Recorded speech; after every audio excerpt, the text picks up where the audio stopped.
La lluvia azotaba el parabrisas del viejo Fiat Panda con una furia que parecía personal. Clara no apartaba las manos del volante. Sus nudillos eran dos bolas pálidas y tensas. En el asiento trasero, solo una maleta pequeña y una caja de cartón, testimonios mudos de una huida precipitada. Había dejado todo. La casa de la urbanización Los Pinos con sus jardines perfectos, el eco de los pasos de Andrés en el pasillo, el peso insoportable de las miradas de lástima. Viuda a los 38 años. Las palabras aún le resonaban en el cráneo como un latigazo seco, legal, definitivo. 6 meses. 6 meses desde que el infarto se lo llevó en una tarde de martes cualquiera. Y desde entonces el mundo se había convertido en un lugar hostil y ruidoso. Los amigos bien intencionados con sus tienes que ser fuerte, la familia de Andrés, siempre un poco distante, ahora invadiendo su espacio con decisiones prácticas sobre sus bienes, sobre su futuro. Y luego estaba el silencio de la cama a medias, del café por la mañana para uno solo, del teléfono que ya no sonaba con su tono especial, un silenticio que gritaba. Pero lo que la había empujado a huir esa madrugada, con el corazón a punto de estallarle por el miedo, había sido otra cosa. El sobre marrón, sin remite, deslizado bajo su puerta. Dentro, solo una fotografía en blanco y negro, borrosa, de la fachada de una casa que no reconocía, y un mensaje mecanografiado. Él no te lo dijo todo. La verdad duele más donde nadie la busca, en la casa enterrada. Y abajo, unas coordenadas GPS, no una dirección. Clara sintió el frío, ese frío que no viene del tiempo, sino de las entrañas.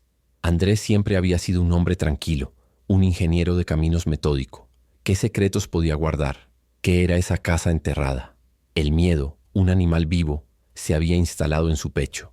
Miedo a lo desconocido, miedo a que la imagen que tenía de su marido, el amor de su vida, se hiciera añicos.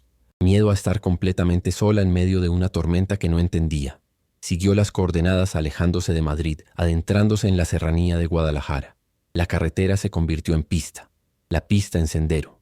La lluvia amainó, dejando una niebla baja y fantasmal que se aferraba a los pinos. Finalmente, el navegador marcó la llegada. No había nada, solo una ladera escarpada, cubierta de maleza y rocas. Creyó haberse equivocado, que era una broma cruel. Pero entonces, entre la espesura, vio un indicio, un trozo de verja de hierro forjado, oxidado, casi devorado por la hiedra. Y tras ella, no una elevación sino un declive, una especie de hundimiento del terreno. Dejó el coche lo más escondido que pudo y bajó, resbalando en el barro. Empujó la verja con un chirrido desgarrador. Y allí estaba. No era una casa en el sentido tradicional. Era como si la tierra hubiera tragado la mitad de una construcción antigua, de piedra arenisca. Solo se veía el frente, con una puerta de madera maciza, clavetada, y una ventana pequeña a cada lado.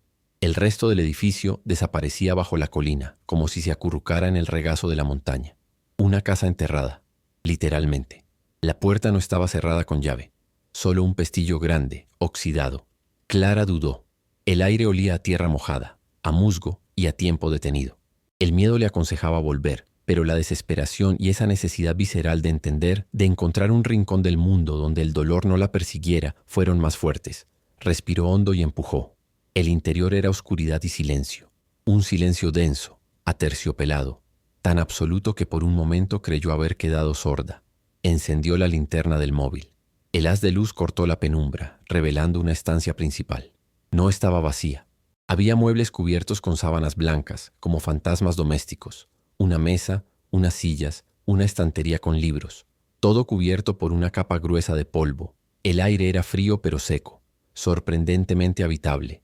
Caminó lentamente, el eco de sus pasos apagado por una gruesa alfombra persa, ajada pero aún bella.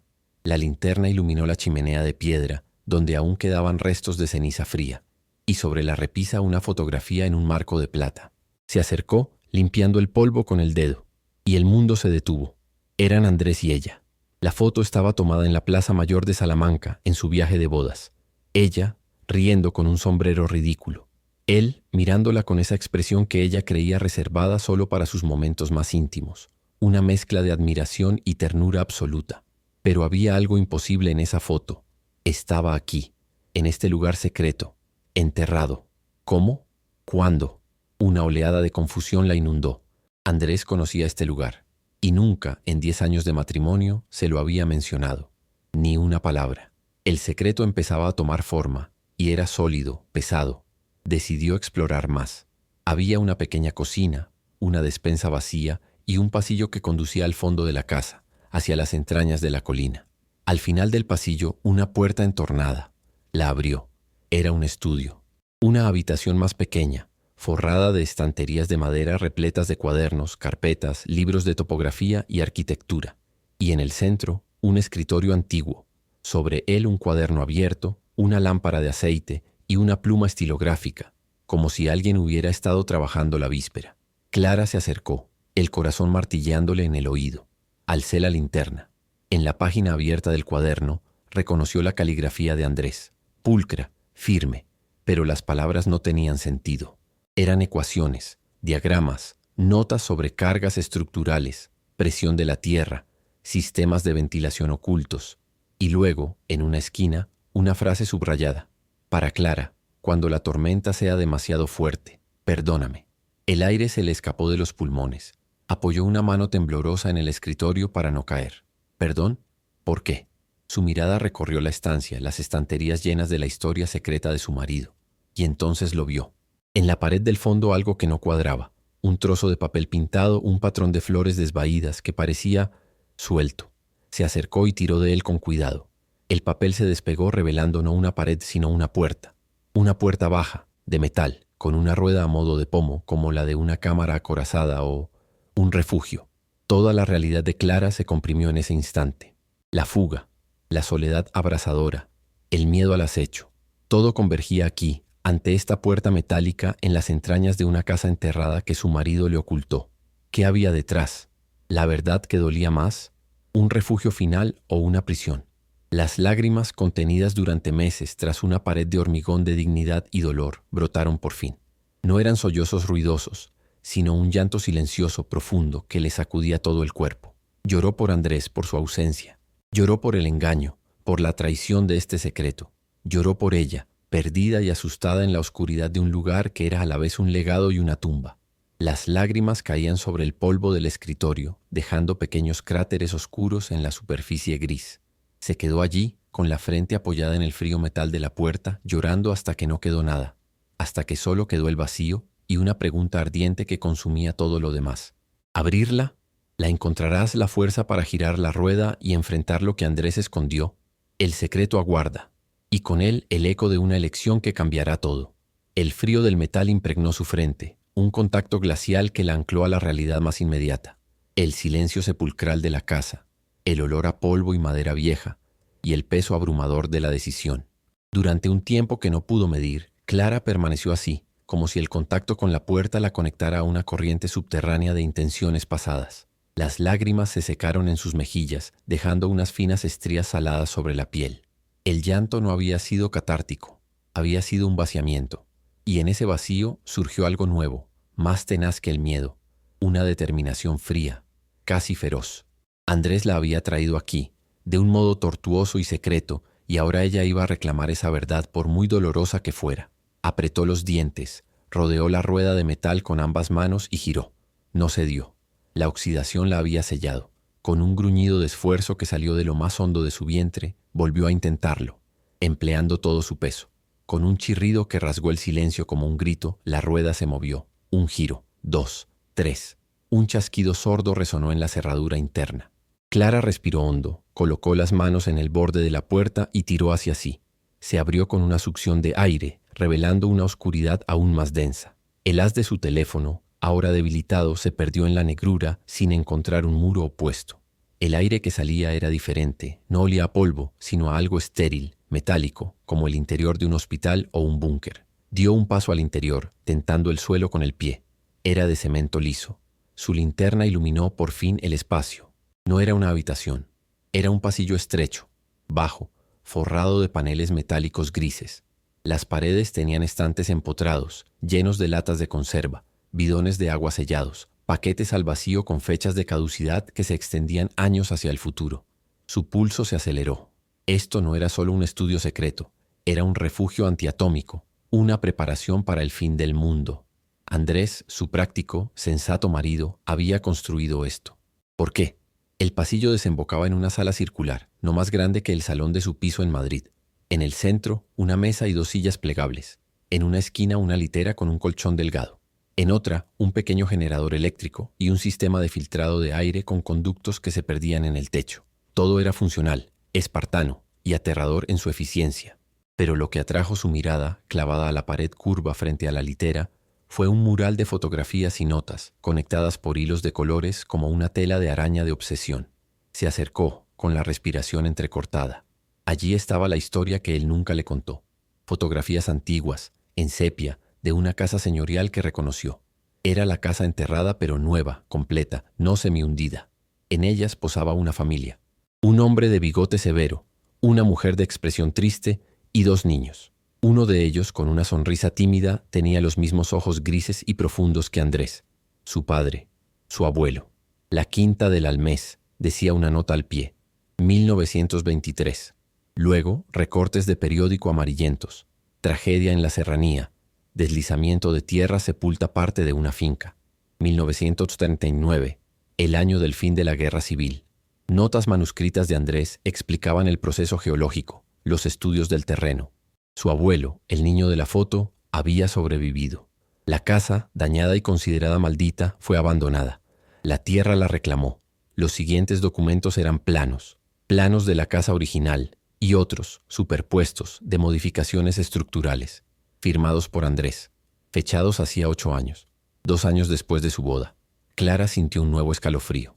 Mientras ella planificaba una vida con él, soñaba con tener hijos. Él viajaba en secreto a este lugar, contrataba obreros de confianza, o lo hacía él mismo en sus viajes de trabajo, y transformaba la ruina familiar en un refugio hermético. Pero el núcleo de la tela de araña, el punto donde convergían todos los hilos rojos, era un sobre grueso, sin abrir, con su nombre escrito en la caligrafía de Andrés. Al lado, una fotografía que le hizo contener el aliento.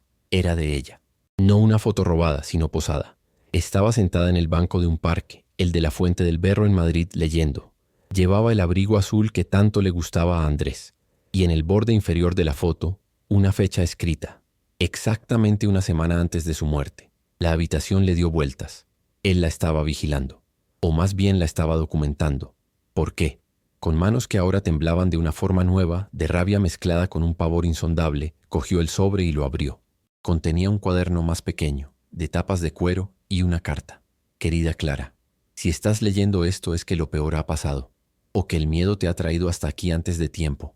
Perdóname. Perdóname por el secreto y por el dolor que este conocimiento te causará.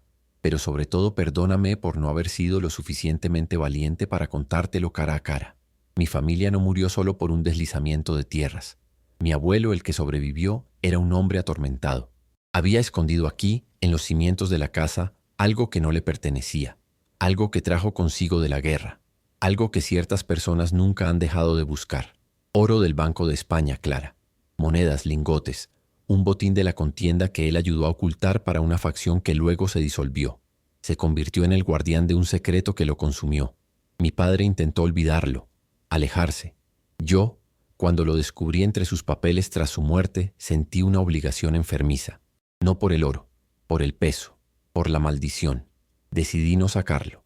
Decidí protegerlo, pero transformando este lugar en algo útil, en un refugio, porque los que buscan el tesoro no son historiadores, Clara. Son lobos, hombres con nombres poderosos y conciencias oscuras, y siempre han creído que la clave para encontrarlo estaba en los planos originales, en los diarios de mi abuelo, o en la sangre de su último descendiente, en mí. Por eso los viajes de trabajo, por eso el silencio. Estaba preparando esto, para nosotros, para cuando la amenaza fuera demasiado cercana. Instalé sensores alrededor de la propiedad. Hace 6 meses empezaron a activarse. Alguien merodeaba. Alguien preguntaba en el pueblo más cercano por la casa hundida. Y entonces me llegó la advertencia. Un sobre anónimo a mi oficina, con una foto tuya saliendo del supermercado. Y un mensaje. La viuda es la llave. La viuda abrirá la puerta. No podía arriesgarme. No podía poner en su punto de mira. El médico dijo que fue un infarto. Y quizá lo fue. Pero el miedo, Clara. El miedo constante y silencioso de saberte en peligro por mi culpa, por la sangre que llevo y el secreto que cargo. Ese miedo es un veneno lento. Yo me bebí ese veneno todos los días para que tú nunca tuvieras que probarlo. El cuaderno adjunto tiene todo. Ubicación exacta del tesoro. Está fuera de la casa, en una cámara bajo el almés seco del patio. Nombres de los hombres que lo buscan, pruebas documentales. Es tu escudo, es tu arma. Úsala si te acorralan, o destrúyela y vive. Esta casa enterrada no es solo un refugio de piedra, es mi confesión, es mi herencia envenenada, y es, espero, tu santuario. Aquí nadie te encontrará. El mundo puede derrumbarse allá afuera y aquí estarás a salvo. Yo te amo, siempre. Perdóname, Andrés. Clara dejó que las hojas cayeran al suelo de cemento. No lloró. Una calma extraña, glacial, se apoderó de ella.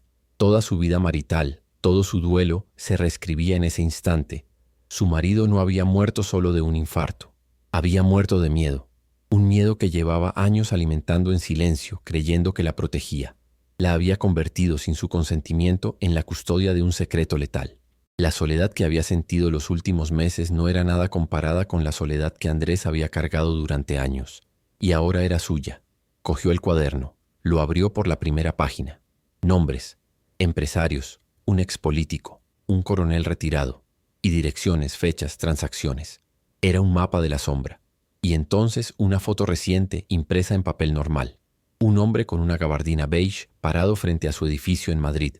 La misma cara que había visto, de refilón en el mercado 2 días antes de huir. No era una paranoia.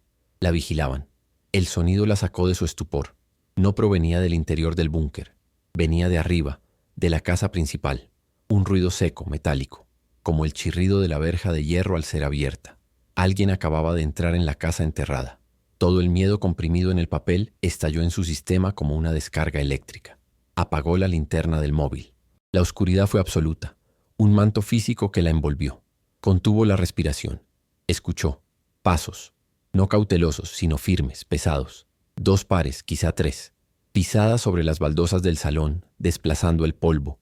Un murmullo de voces masculinas, apagado pero apremiante. Aquí está. El polvo está revuelto. Alguien ha estado aquí hace poco. Revisad todas las habitaciones. Tiene que estar aquí. La viuda es la llave, nos dijeron. Y la llave siempre vuelve a la cerradura. Clara retrocedió en la oscuridad, palpando la pared metálica hasta encontrar el borde de la puerta que comunicaba con el estudio. La cerró con sumo cuidado, sin hacer ruido. Giró el cerrojo interior, un mecanismo robusto que Andrés había instalado. Desde fuera, la puerta de metal sería solo un panel más en la pared del estudio, oculta tras el papel pintado que ella había arrancado. Pero si lo revisaban con detenimiento, se sentó en el suelo abrazando las rodillas en la oscuridad total de su refugio dentro del refugio. El cuaderno de Andrés, un objeto ahora más valioso y peligroso que cualquier tesoro de oro, estaba aplastado contra su pecho. Afuera, los hombres, los lobos, buscaban. Buscaban la llave. Buscaban a la viuda. Ella estaba enterrada en vida, atrapada en la verdad que había anhelado y que ahora amenazaba con ser su tumba. El santuario se había transformado en una ratonera, y el único sonido, aparte del latido frenético de su propio corazón, era el de unos pasos que se acercaban lentamente al estudio. Atrapada en la oscuridad, con la verdad en las manos y los cazadores al otro lado de la pared. Clara tiene una elección: esconderse y rezar o usar el arma que Andrés le dejó. La tensión es insoportable. ¿Encontrará la fuerza para enfrentarse a los fantasmas del pasado? Los pasos se detuvieron al otro lado de la pared. Clara podía casi sentir la presión de su presencia, como un cambio en la densidad del aire.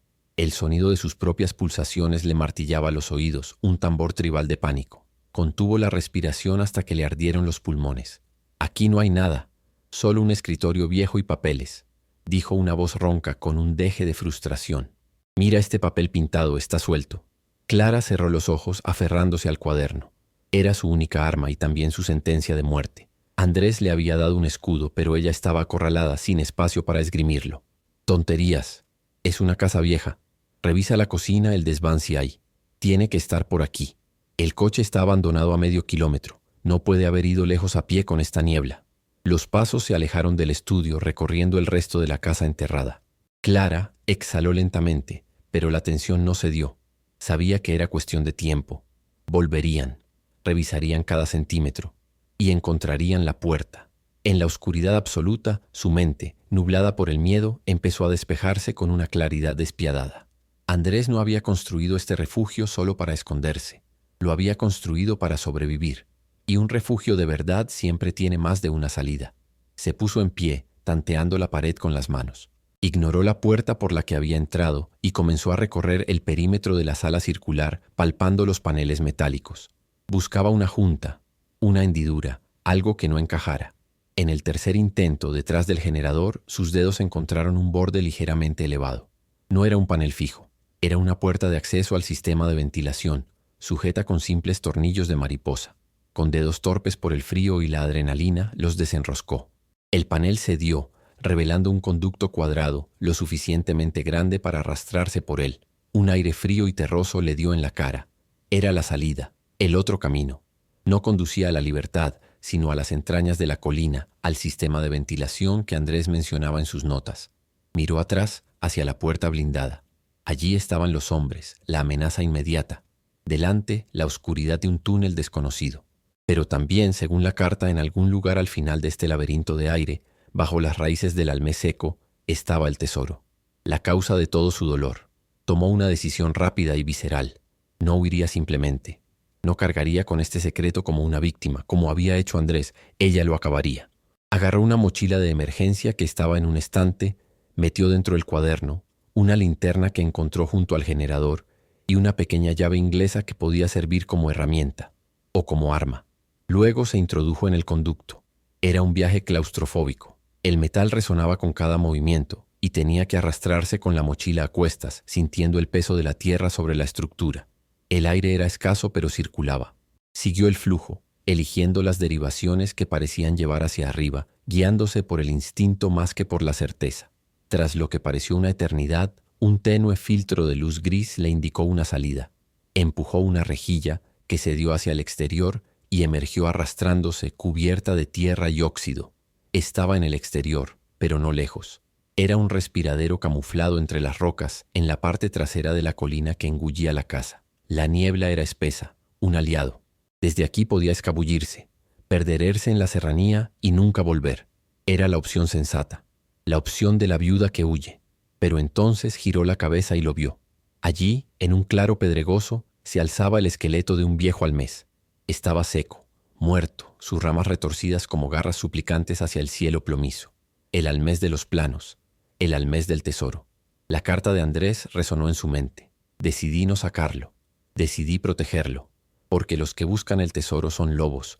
Él había muerto protegiendo un secreto que no era suyo, por un pecado familiar que no había cometido. Y esa carga, esa maldición, ahora pesaba sobre sus hombros. Si huía, los lobos seguirían buscando, seguirían acechando, a ella o a quien viniera después. El miedo no terminaba con la huida, solo se posponía. Con una determinación que brotaba de un lugar más profundo que la razón, se acercó al árbol.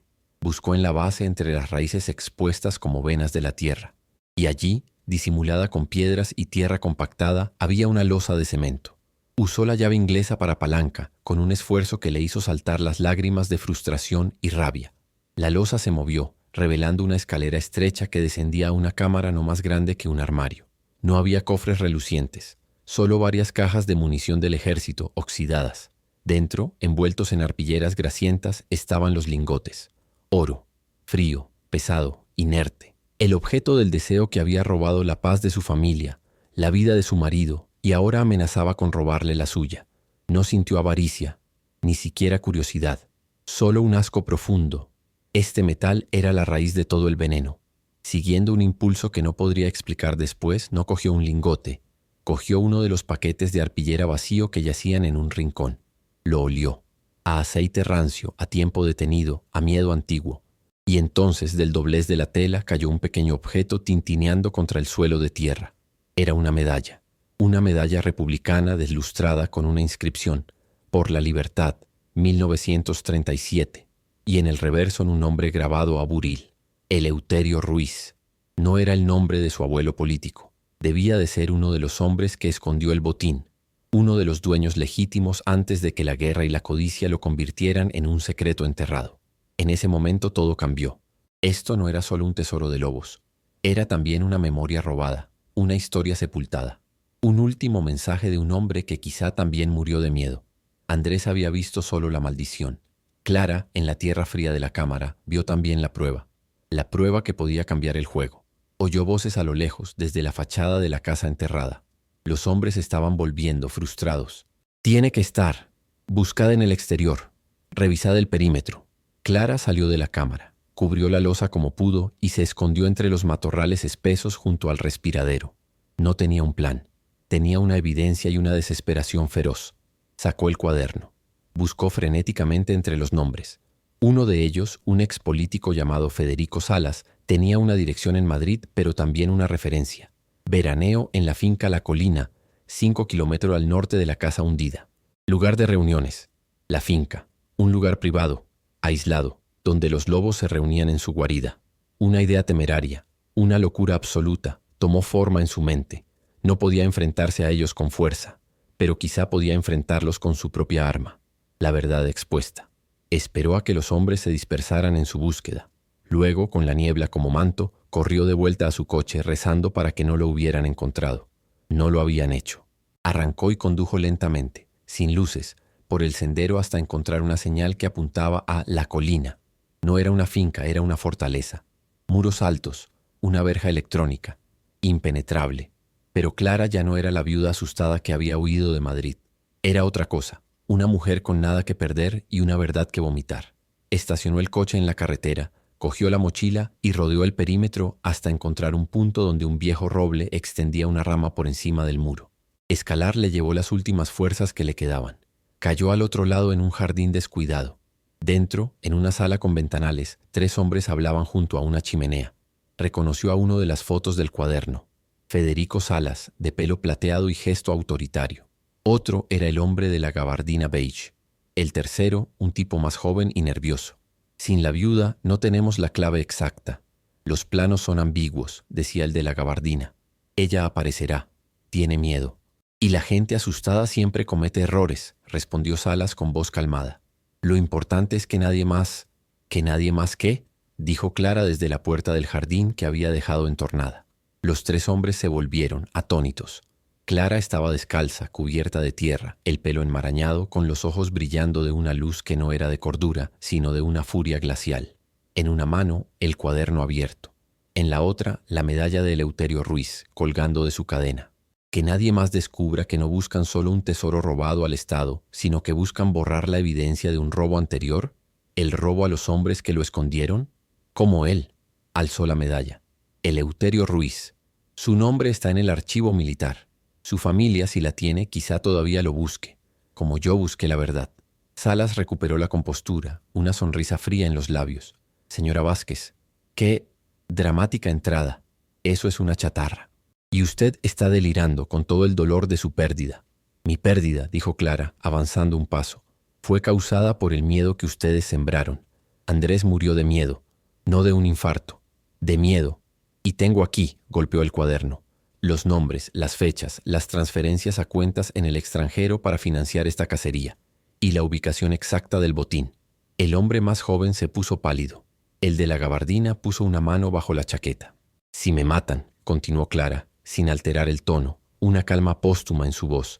Todo esto, el cuaderno, la medalla, una carta explicativa, está programado para enviarse por correo electrónico a 3 periódicos, a la Guardia Civil y a una asociación de memoria histórica. Mi abogado en Madrid tiene instrucciones en caso de que no llame en 1 hora. Era una mentira, no tenía nada de eso, pero lo dijo con tal convicción, con tal desprecio por su propia vida, que resultó creíble. Salas estudió su rostro, vio el final de su línea. Vio a una mujer que ya no tenía miedo porque había tocado el fondo y había encontrado no oro, sino algo más duro, la rabia justiciera y la evidencia. ¿Qué quiere?, preguntó Salas, abandonando la falsa cordialidad. Quiero que se pudran en la cárcel, escupió Clara, pero me conformo con que se alejen, para siempre. El tesoro no es suyo, y voy a asegurarme de que vuelva a donde debe estar. Si alguna vez se acercan a mí, a cualquier miembro de mi familia, o a esa casa otra vez, todo saldrá a la luz. No como un rumor, sino como una inundación. Negociaron en esa sala, con Clara de pie, sucia y poderosa, y ellos sentados en sus butacas de cuero, súbitamente pequeños. No fue una negociación, fue una capitulación.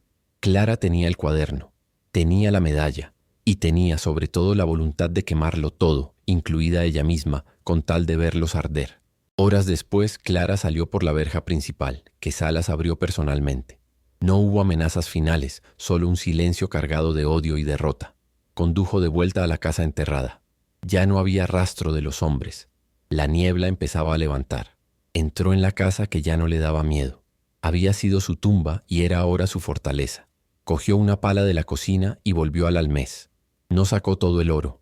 Sacó solo la medalla de Eleuterio Ruiz y un lingote, como prueba física. Luego, con sus propias manos, volvió a cubrir la losa y la camufló mejor que nunca. El tesoro podía seguir enterrado. Su maldición no. De vuelta en Madrid, una semana después, Clara Vázquez caminó con paso firme hasta la sede de una conocida asociación para la recuperación de la memoria histórica. Entregó la medalla de Eleuterio Ruiz y una copia del cuaderno de Andrés, con una carta explicando el contexto histórico del botín y señalando su posible ubicación, sin detalles exactos, como parte de un expolio de guerra. El lingote lo entregó a las autoridades como objeto encontrado vinculado a una investigación histórica. La noticia, cuidadosamente gestionada, fue un terremoto menor en los círculos adecuados. Los nombres del cuaderno no salieron a la luz pública de inmediato, pero el eco fue suficiente. Las sombras retroceden cuando se enciende una luz, por tenue que sea. Clara no volvió a la casa enterrada durante un año. Cuando lo hizo, fue en un día de primavera, con el sol filtrándose entre los pinos. La verja seguía allí, oxidada. La casa, semi-hundida, parecía menos una herida y más un nudo en la corteza del tiempo. Entró, y esta vez no lloró. Había convertido el secreto en justicia, el miedo en acción, la herencia envenenada en un legado por fin limpio. No curó el dolor de perder a Andrés. Eso siempre estaría allí, un rincón sensible en su alma. Pero curó la herida de la mentira. Curó la sensación de haber amado a un fantasma. Ahora amaba a un hombre complejo, asustado y, en su torpe manera, valiente. La casa enterrada ya no era un refugio para esconderse. Era un recordatorio. Su refugio ahora lo llevaba adentro. Era la certeza de que incluso en la oscuridad más profunda, bajo el peso de la tierra y el pasado, puede brotar, tenaz y frágil como la flor que encontró creciendo entre las grietas de la losa del almés, la raíz de la propia fuerza. Fin. Esta historia habla de que el dolor puede enterrarnos, pero la verdad, por dura que sea, es la única herramienta con la que podemos cavar hacia la luz. Si esta historia de Clara te ha conmovido, si crees en la fuerza de los que se levantan desde el suelo, compártela. Dale a me gusta, comenta con la palabra viuda, si crees que su lucha resonó en ti. Y recuerda, a veces nuestro refugio más seguro no es un lugar, sino el coraje que encontramos cuando ya no nos queda nada que perder.